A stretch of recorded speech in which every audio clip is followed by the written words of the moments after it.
What's up, everybody? Welcome to A Lot of Fun. I'm your host, Sebastian. Today we are hanging out with Sam Spade from a band called The Midnight Devils. Let's go. Oh, no! Oh, boy! Ah, here it comes! The motherfucking loud spot! I fucked it up. I said, don't say anything until after the intro. And as soon as I do the intro, he's like, what's up? Great to be here. He's all fucking ready. He was warming up. Don't be a dick. We just smoked a bunch of weed. All right. So before we get this show started, I do want to give a shout out to Pantheon Podcast Network. I want to say thank you to Kyle for being here, Diego with the Asylum Radio Network, Mr. Sam Spade, the man I met in Nashville, Tennessee at Rockin' Pod 2023. Dude, you had the best outfit there. Thank you. You know, we'll always have that one special night in Nashville. I'll never forget it, Sebastian. I had a blast. It was so cool. You were one of the coolest people that I met there. And just the laughs were like nonstop from the get-go. Dude, you know, it's when I watched the video I made, the Man on the Street thing in Nashville, I always go back to your part where I put the microphone near your balls. And you say, what do you say? There's a lot of reverb coming off. There's a lot of feedback. Feedback, yeah, a lot of feedback. I got a low-end feedback cutting in here. Got to dial it in real quick. Diego, no, Kyler was supposed to be there with us. I was just going to say, you guys are rubbing it in, damn it. I would have made it epic. He had about his low-hanging fruits and the reverb, or just about Nashville overall? Because it was both awesome. Because I wasn't too far away when it happened, so I kind of got to see it from far away. The whole room heard it. That's it. we were actually talking to you in front of Diego's booth. Now Diego has seen you around town. I will say, Sam, you're hard to miss because when you go out and you're doing these events, you're straight up glam rock, makeup, full blown, just ready to rock and roll. And does that help get your band like a lot of attention as far as when you go out to these events? Yeah, it's definitely like next level, and I really think that that's what in our line of work, in our industry, the showbiz industry, that's what people want. And I think that the line is from Lemmy. It's like people don't want guys in rock bands to just be normal guys. They want space aliens that are out of control, wild and crazy, having a blast. And that's exactly what we do in this band. This whole band is based around being as outrageous as we can and rubbing people, not the right way, not the wrong way, but just rubbing people, you know? Just rub your balls on them. I'm a big fan. I'm a big fan of rubbing people. Yes. High energy glam rock is how you guys, I think, describe yourselves. But, you know, you say glam rock. I say there's a lot of punk rock in there, though, too. Would you say that glam rock comes from the style of clothes you wear and how you act, but the music is kind of still punk rock? Maybe? I think it all comes in there, and it's all stirred in this pot of under the term glam rock. And glam rock, really, when we talk about that, we go back to bands from like the 70s, the New York Dolls, early Kiss, Sweet, Slade, all those bands, but they were essentially kind of punk rock bands and new and cutting edge. And then with the advent of the hair bands in the 80s, things kind of took a little bit of a musical turn. And I don't necessarily think of the Midnight Devils as a hair band. I love those bands. Those bands still are like influences, but it was really the guys that came before that we really want to be like, or that we took the most influence from. It was kind of the inventors of that sound and that style, and punk was right there with glam rock. And Jimmy and I, we grew up playing in punk rock bands, and we were glam rock dudes in the punk rock world, and it still works, it still fits, it's still a beautiful artistic expression of just life in general. What's your thoughts on then? You have pop punk bands, right? And I'm going to put this in together. Like, you have, back in the day in like the early 2000s, you had Good Charlotte, Sum 41. Mm-hmm. Even Green Day started doing it a little bit where they're wearing eyeliner, okay? But now, did eyeliner come from glam rock? And then the pop punk community kind of took it over with the eyeliner. Kylie, you shake your head no for Kylie. Yes, I just wear eyeliner all the time. I know. I was gonna say you want to ask him for tips because your eyeliner never looked as good as his. You tried. Right tried. You got to get the liquid kind with spending a little extra. Yep. I used to do the eyeliner or the guy liners. Everybody used to say. You know what I used to say? Your mom never, ever, ever complained. You know what I mean? Mom, yes. Yeah. What's that saying? Maybe she's born with it. Maybe it's methamphetamine. That's bad. No. Let's go with your fuck. What I ask you about? Oh yeah. Do you think that pop punk kind of derived from glam rock or picked up the style from glam rock, anyways?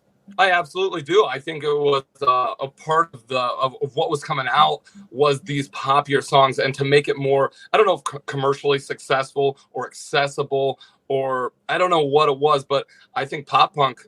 And while in my early 20s, right when I started, we were punk rockers because we loved that style of music, and we hated the pop punk kids. Those guys had all the chicks. They dressed really nice. They had money. We were like, fuck those guys. Shut up. No, I didn't have any money. I didn't have any money, though. I didn't have any money. Kyler knows me from back then. But now I love it, and now I think it sounds really good. You listen to Fall Out Boy, you listen to Good Charlotte, and those songs are still brilliant, and they're catchy, and that's exactly what glam rock is. It's kind of that shock and awe with those really poppy, catchy songs, and just making it look a fine coat of glitter all over everything. Yeah. Glitter on everything. Everything. Kyler puts glitter on her shit, probably. See? What? Dude, I don't know why I said that. I know I do. Fuck you, Sebastian. We have bottles of it. We just, the whole thing, it's like you're a blow bang of glitter, the bukkake of glitter. I want to join that party. Yes. That sounds like so much fun. Yes. Remember when there was a whole pop, and you kind of brought it up, pop punk versus like real punk. I think the first band to really kind of cross over was Rancid. Even though they were pop punk, people were pissed off because they had their song, was it Fall Back Down or Ruby Soho? No, those ones. No, it was a music video they did with Good Charlotte. Good Charlotte wasn't, and maybe it was a Fall Back Down. Maybe it was that song. Yeah, you're getting the Red Hot Moon. Okay, so Good Charlotte was in the music video, and I remember Rancid getting so much backlash. Say you guys are sellouts, you're sellouts. But at what point are you not sellouts when you have so many fans already, anyways? Yep. And then just trying to grow your fan base, right? And I'll tell you this: there's something to be said. I'm a DJ. We're going to the strip club in just a few hours to go play this music. And Fall Out, or was it Rancid? While I love that band, a great rock and roll band, I don't even know if I consider them a punk rock band anymore. Right. Rancid sounds great, but you put on Good Charlotte, and every person knows every lyric to every song. And I play it every night. And there's something to be said about that, man. Like, it's not wrong. And I don't see it. I think my viewing back in the day was a little different. It was us against the pop punk kids or the emo kids. But now I go, man, it's just great tunes, and it gets people excited.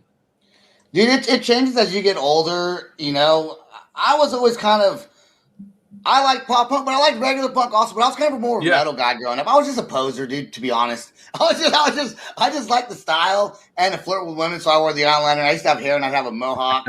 And back in the day, first of all, Sebastian, I like the color of your shirt, and for a minute I thought you were doing the interview without your shirt on, and I was like, bravo.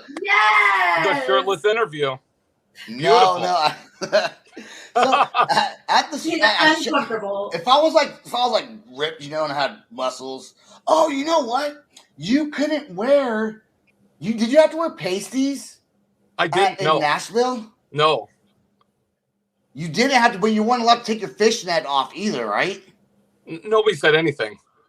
No one said anything to you. Because in Nashville, if you're dressed with makeup on, isn't that considered drag? And isn't that illegal? Isn't there some law about that in Nashville? It's a little more than that. I think you got to have a more combination. He didn't have the quite right combination to get picked up. We would have stopped it before it happened.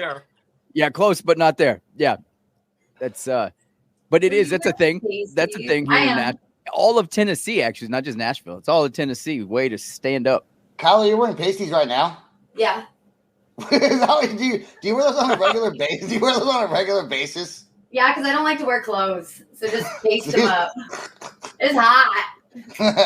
Not a bad idea. I wonder if I could get away with that. Just wear pasties only, no It's t-shirt. amazing. You can get away with that. I mean, not at your work probably. Why do you nip? Are you a nipper when you get cold? Are you like bing? Oh, big time. I could cut glass. You definitely know what time that the turkey's done if it's cold outside for me. Yeah. Both blink, blink, turkey is done.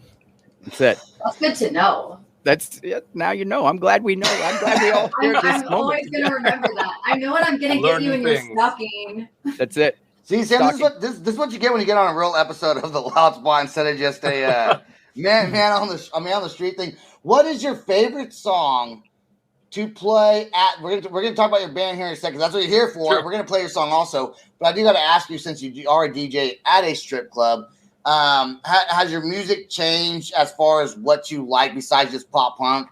And what's one of your favorite songs for a stripper to dance to while you're working? Not that you're paying attention because you're busy, but just one that you like to listen to. 90% of the music that the girls dance to is terrible, and I hate it all. I'll tell you that. I do not play it because I like it, but I've been given kind of a cool thing where I get to design the shows, and depending on the crowd that comes in, so Friday and Saturday night, you put a girl up for 2 songs, and they're her 2 rap songs, but in between you play like this liner song. So my favorite thing to play, 1:30, clubs just jumping, people are going crazy. You put the YMCA on, and you see all these hardened strip club veterans and out there doing the YMCA. It is beautiful. It's brilliant. And you really separate the people that want to have fun and the people who are just there to try and be cool. That would be amazing. I've never went to a strip. They've never done that. I'm requesting it. I'm going tonight. Or we'll play Journey, Don't Stop Believing. I'll play all the ones that I know people just sing. At 2:30, they're drunk. They want to party. Yep. That's why we're there. That's a last call song. That's when you get in your feelings. Yep. We are going to go to a commercial break.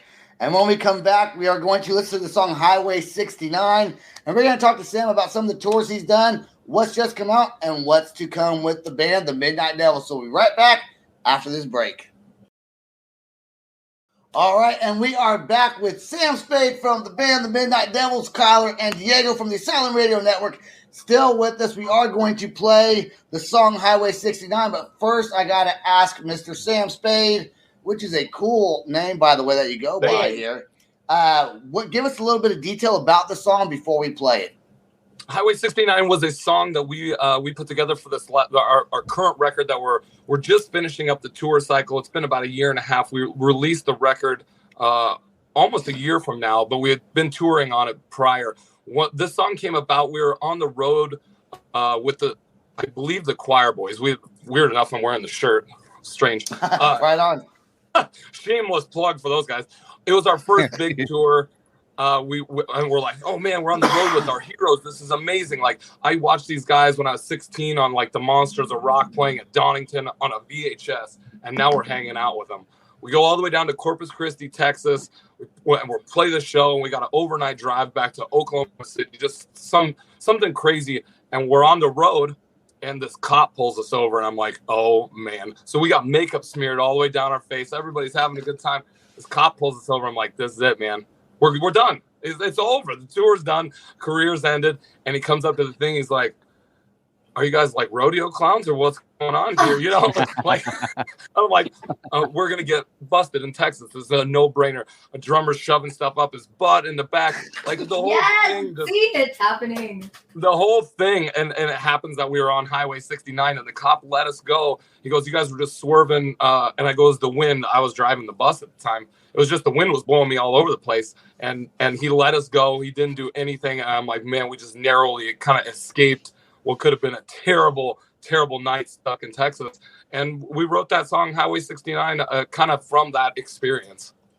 Right on, man. And you know what's cool about it? We're going to play it. It's a cartoon music video. And I want to say this before I play this song. When I first started this podcast 2.5 years ago, it was this kind of music that I missed listening to, that made me motivated to start the podcast. I heard the song before you came on here tonight, and it reminds me of kind of thrashy punk, underground, just have fun and fuck it kind of music. Yeah. And that's the kind of music that generates now, I mean, I like metal also because especially doing the podcast, I love it now, but this goes back to my roots of when I first started the show. So I love it. So we're going to play it right now. And this song is called Highway 69. Here we go.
There we go. I love how the band has tits on the cartoons, because that is the band. I mean, you can tell because I know what you look like with your makeup on, Sam. I know that's the band with boobies. Anyways, I assume it is. Diego, I want to ask you though, dude, bro, what'd you think of those solos, man? I love boobies. I'm sorry. I'm trying to get caught up. It's the last thing I heard. I love boobies. I heard boobies. We left off on pasties. I heard boobies. I panicked. No, it's a badass song. It's very to go with the video, the song. Sometimes videos don't match songs. Sometimes you're like, man, this was a jumping song. Why is that man chasing that dog down the river? This song, however, matches the video. The solo was badass. Song's badass. I love it. I love the aesthetic. I love everything. Just how you guys are put together, I guess. Thank you. Boobies, in case I didn't mention that.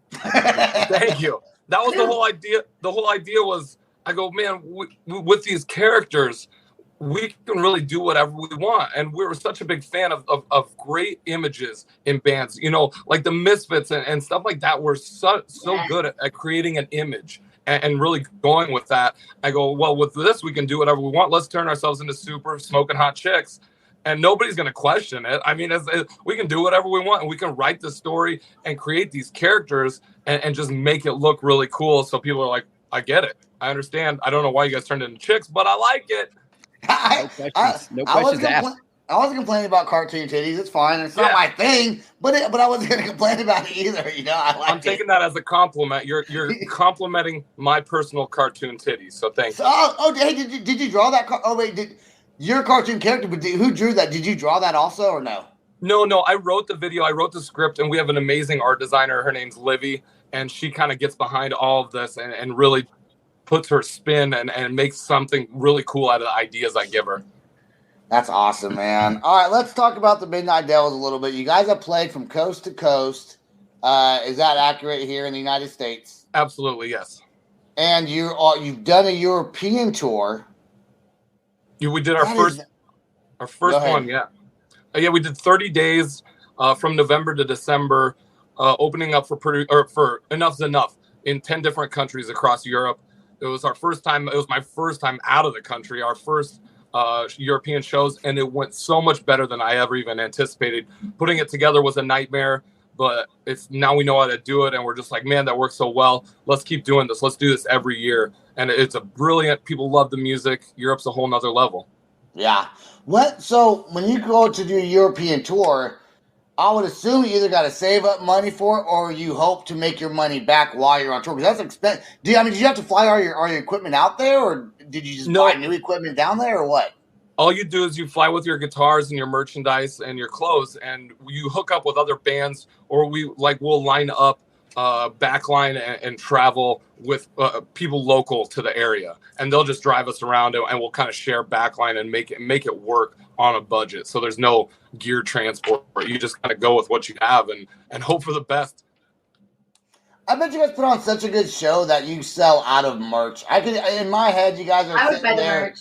In my head, you guys are sitting there humping your guitars and acting like you're sucking each other's dicks while you're playing rock and roll. Yeah. And then all the girls are like, we want to buy their merch. I want. We really pride ourselves. And I come from the Kiss school of thought, and I'm such a huge Kiss fan that we make incredible merch. We want to make stuff that we would wear ourselves, that we know that our fans would wear. So everything's like really intricate artwork on like the softest t-shirts you can possibly buy. There's nice shot glasses and koozies and devil horns. And we just came out with the brand new vinyl, actually. Oh, shit. Check it out. Something I forgot to tell you. This just came out a couple weeks right before the tour started. Hold it still for a second because you're a little blurry. Hold on. Keep it right there. There we go. To the camera, adjust to that. Perfect. Okay. Hell fucking badass, man. Hell yeah. You know what? I'm not even bullshitting you. I have a laptop upstairs, my work laptop, okay? I have a Midnight Devil sticker on the laptop just because the sticker's that cool. There's 3 stickers on it. There's the Midnight Devil sticker. I have a Loud Spot sticker on there. Then I have some horror guy, actor guy that I thought was cool sticker named Vlad. Those are the 3 stickers, but the Midnight Devil, the Loud Spot's cool also, but the Midnight Devil sticker I love having your face on my laptop. Every time I open it, I'm like, is my sticker on your laptop too, Kylie? Yeah, it's right here, actually. I have it in 2 places. Don't you just love it? You wake up seeing me in the Every morning. day I'm like, here's this fuck. We actually have those stickers from Rockin' Pod. Somehow we ended up with like 3 or 4 of them. They were just on. They ended up. I guess you guys were passing them out. They ended up on our merch booth, so we scooped them up with our own. And they are badass stickers because it's very. If I'm not mistaken, it's a pink devil with the tongue, and it's in the arch position, as I like to call it, the arch position. It's very we stole badass. that idea from Chris Farley, the Chris Farley SNL sketch. Yep. And we ended up doing a cover like on the backside is Working for the Weekend. So we did a cover of Working for the Weekend for the record, and it all kind of turned out with Chris Farley. And there's a video where we do like the striptease with my cousin, my cousin is the devil. He's the pink bastard, and he's like the 400-pound dude. We paint him up pink every show, and he comes out and he's like the character. He's like Eddie, from Iron Maiden. He comes out and harasses people in the streets and throws out $69 bills, and it's brilliant. And there's no limit to the creativeness. Like the story can just go on forever. That is so cool, man. You guys are going to Australia soon, huh? Yeah. So in 1 month, we just got back from a tour where we went from Nebraska all the way to Boston we saw the Atlantic Ocean, came back over 2 weeks, 12 states. And in 1 month from now, we're going to be making our debut in Australia, opening up for Donnie V, the original voice of Enough's Enough. But it'll be our first time there, 10 shows, 2 weeks. It's going to be very cool. Another thing that we're putting together is like, how do you take a band halfway around the world? It's very difficult, and there's a lot of moving pieces, but I think we're there. I think we're ready to do this. Dude, I think your live show has to be just fantastic. Music video is awesome. We're gonna get you off here pretty soon. I know. No, but wait, what is your signature move? You're sitting there saying, I want to know. There has to be something. The eyeliner, the hair, the outfit. Like, I'm digging the shirt. Like, that's something I'd wear. But, like, you have to have a signature move on stage. Like, I know it. My signature, there's a lot of them, really. There's a ton. I got a whole thing worked out. Got a ton. But I mean, it starts as soon as we leave our dressing room, because it's like, we know as soon as we leave the dressing room, everybody that's in the bar is going to be like, I don't know what I'm witnessing right now. There's a bunch of guys wearing lingerie walking around here, like there's weed smoke billowing everywhere. It's just glitter. a complete utter chaos. Bombs. Yeah, from as soon as we leave that dressing room, and then it's like clothes are getting taken off, robes are getting put on, like that. I guess that would be my signature move. Is like, I'm a huge Ric Flair fan, so I thought, man, I need a robe. Yes. Yeah. So I bought this sparkly robe, and it's absurd. So it got hats and robes, and I'm singing in the audience, and it's really cool. The participation, you just don't get away from it, and nobody's got the balls to do it anymore. No, see, I would truly love that. That's showmanship right there. Yeah.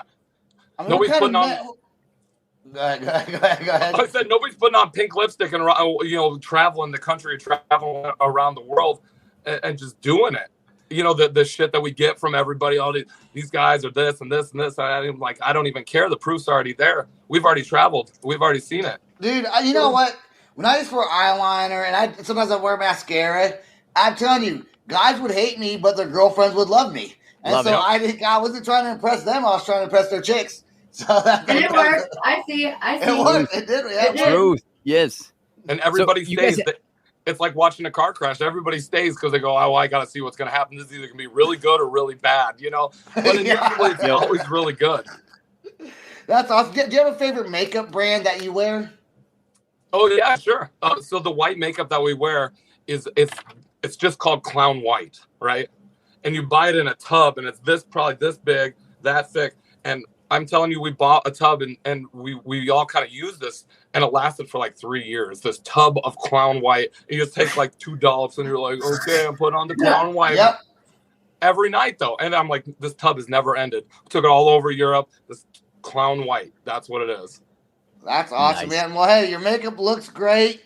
I think we got everything out we wanted to say. You guys are doing an Australian tour. Oh, any new songs in the works? I heard that you guys may have a list of songs preparing for a third album you guys might be coming out with. Okay, let's talk about that a little bit, then we'll get you out of here. Yeah, so that's the plan. Is when we got back from Europe, we did another tour down to Key West, and we had about 2 months off. And I said, you know what? Our schedule is so busy with a return trip to Europe, with Australia, with a U.S. tour. We got to sit down and write this record right now. It's the only time where we're going to have. And so we sat there and we did our homework and stayed up every night writing the songs for what is going to be the third Midnight Devils record. Now, where that's going to go, I have no idea. When are we going to record it? Who knows? We'll cross that bridge when we come to it. The songs are there. They're kick-ass. They're funny. And they're all about real-life situations that have actually happened to us. And they're songs, I'll give you the names, too. It's like To the Hard Way or like So Hard It Hurts. It's just... we don't like to take it serious. It's got to be funny, you know. It's got to be. I knew you were going to stop that one. Go ahead. I want to hear what you have to say, Sebastian. Go. Well, no, I was thinking that In Too Deep. Isn't it like a rap group or something though? Yes. Yeah. But that's a whole different meaning. My favorite is Go ahead. Left Leaning. That's the new one. Left Leaning. When my dad went to the smoke shop and never came back. Yeah. Wait, no. Oh, I that's used just that me. My line bad. Why are you talking about my childhood? That's my bad. That's my bad. Jesus, Yeah. I'm not going to go on air. I trust. When my uncle taught me karate in the garage and I woke up with back pain. Yeah. It's Kind of like that wasn't my childhood. That was mine. My family wasn't about that. We're white trash. No. We were at the trailer park. Okay. we were at that kung fu stuff. Okay. I want everyone to go check. On that note, I do want everyone to go check out the Midnight Devils. Mr. Sam Spade, thank you for joining us. I want you to stay right there till after the outro song plays.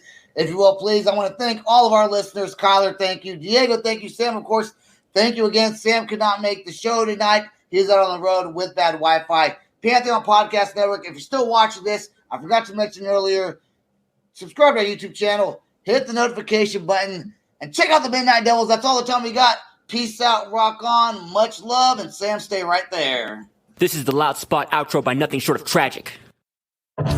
Is this all talk with no action? No. Is this my thoughts with distraction? No.